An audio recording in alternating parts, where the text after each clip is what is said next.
si Senator Risa Hontiveros at si Senator Coco Pimentel sa impeachment trial ni Vice President Sara Duterte. Hindi naman ibig sabihin na kung sa July na, sa 20th Congress na simulan ng impeachment trial, ano bang mangyayari? If you are really saying that this trial is impartial and it has not something to do with personal and political vested interest, bakit kinagmamadali? Isipin nyo, recess na ng Congress. Recess na na timing na recess na ang Congress, saka na i-file ng lower house ang impeachment. Ba't nyo ipipilit na mag-convene? I-recess na nga, di ba? Kung recess nga, di ba, sa nalalaman natin, wala mo nang, yun ngang bill na naabutan ng recess, parang ano bang tawag nun? Ipapasa uli Kasi recess nga, recess break, di ba? When you say recess, gaano ba ka-urgent talaga yan? Gaano ba ka-urgent? Anyway, mga ka-istorya, kumusta? Welcome to my vlog. Kung ikaw ay bago pa lang sa aking YouTube channel, please don't forget to subscribe. At kung ikaw ay nanonood sa aking TikTok account or Facebook account, please don't forget to follow. And may thanks dyan sa lower right side. Please don't forget to click the thanks and the super thanks kung gusto nyo lang, mga ka-istorya. At kung ikaw naman po yung naghahanap ng mga magagandang dress, trousers, blouses, shoes, bags for women, visit Glynis May Arsua Facebook account. And marami dyan. Pwede kayong mamili dyan ng mga orders niyo, i-message na lang and we can ship your orders anywhere in the Philippines, mga ka-istorya. Glynis May Arsua, nandyan sa screen, mga ka-istorya. At bago tayo magpatuloy sa ating balitaktakan ukol sa impeachment, ay para magiging sharp ang mind natin sa mga discussion, mag-Genesis Organic Spirulina muna tayo. Kasi ang Genesis Organic Spirulina ay isang organic, hindi ito synthetic, walang side effects. Tinanim ito sa fresh mineral water in an environment with a very low pollution.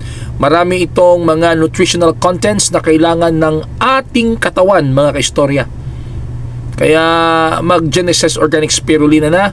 Available ito online and sa mga Mercury drugstores and pharmacies nationwide. And for more details, visit their website. Nandiyan din sa screen, mga ka-istorya. Or you can contact the numbers reflected on the screen. Andyan yung number, mga ka-istorya. So tirahin muna natin ang Genesis Organic Spirulina, mga ka-istorya, para medyo tuloy-tuloy ang kalakasan natin sa mga mga maiinit na mga issue.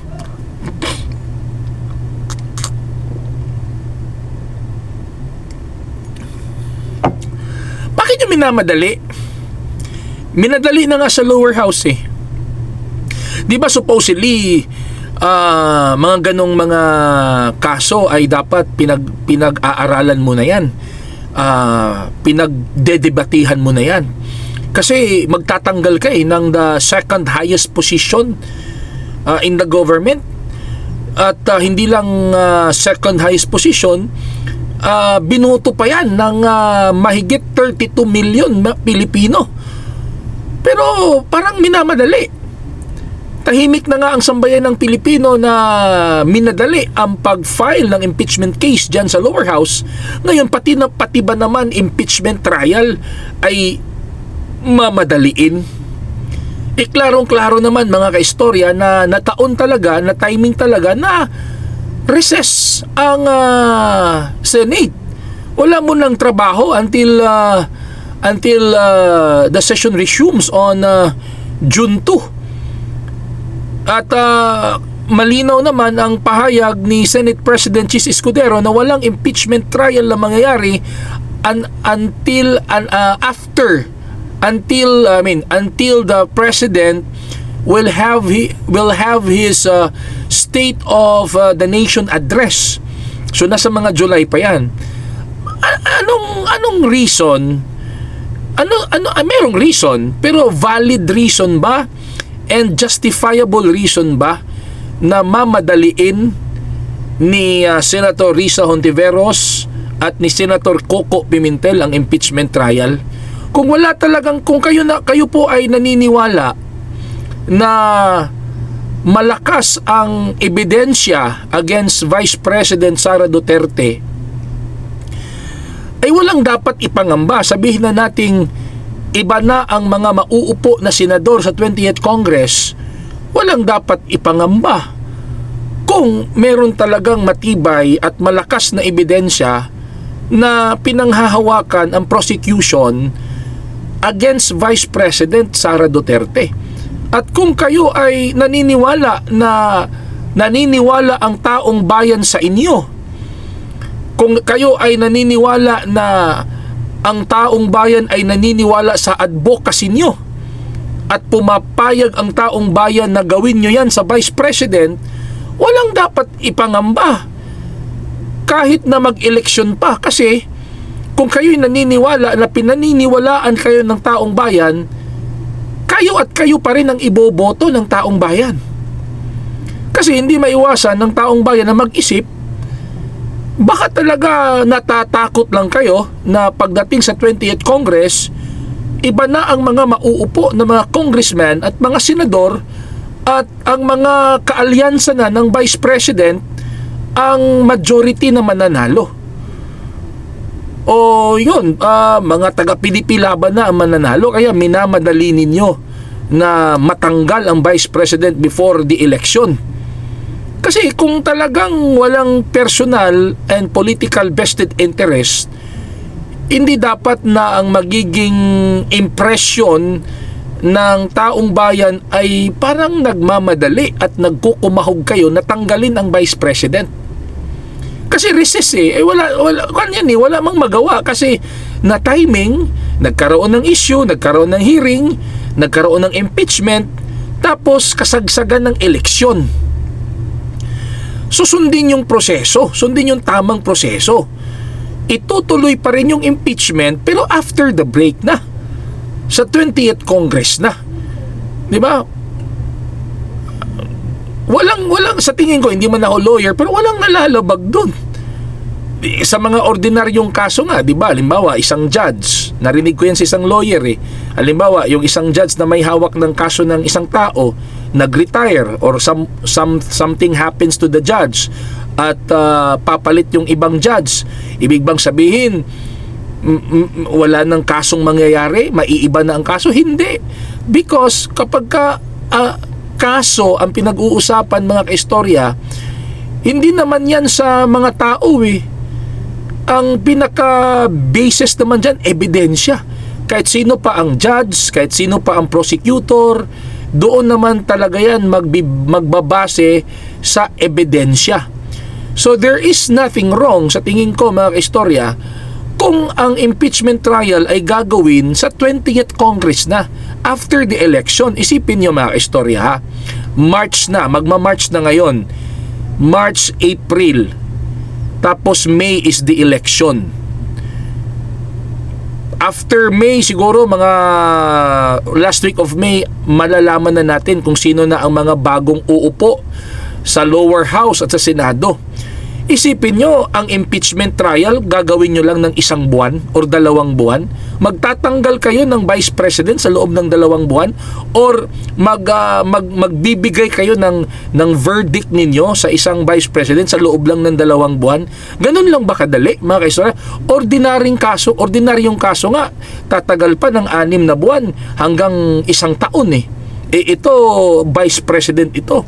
Binoto ng 32 million Filipino people, tapos mamadaliin nyo. Wag naman ganon, mga kaistorya.